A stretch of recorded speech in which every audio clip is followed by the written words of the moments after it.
We have this image of the Roman Empire, right? Conquests, aqueducts, civilization, all that. But what if that whole picture is kind of wrong?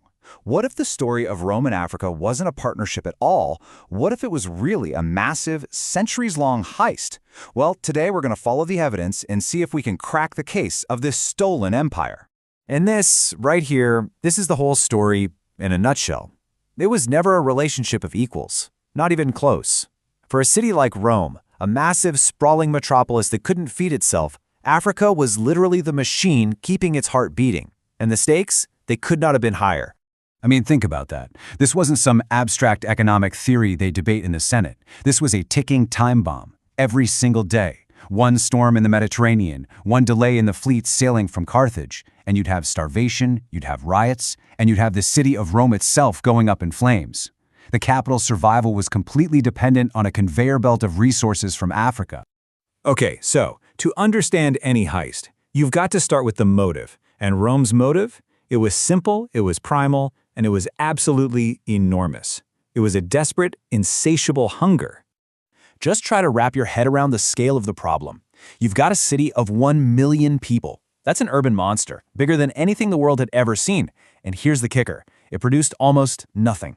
It was essentially a giant mouth, totally and utterly dependent on the outside world for every single meal. So how do you solve a problem like that? Well, the Romans created something absolutely unprecedented, the annona. Don't think of this as just a trade deal. Oh no, this was the logistical blueprint for the entire heist, a colossal state-run machine designed for one single purpose, to systematically suck the wealth out of its provinces to feed the capital. All right, so the motive is established and the machine is built. The heist can finally begin. And what's target number one? Grain. This was the logistics of bread, and it was the absolute foundation of Rome's survival. The scale of this operation, it's just industrial.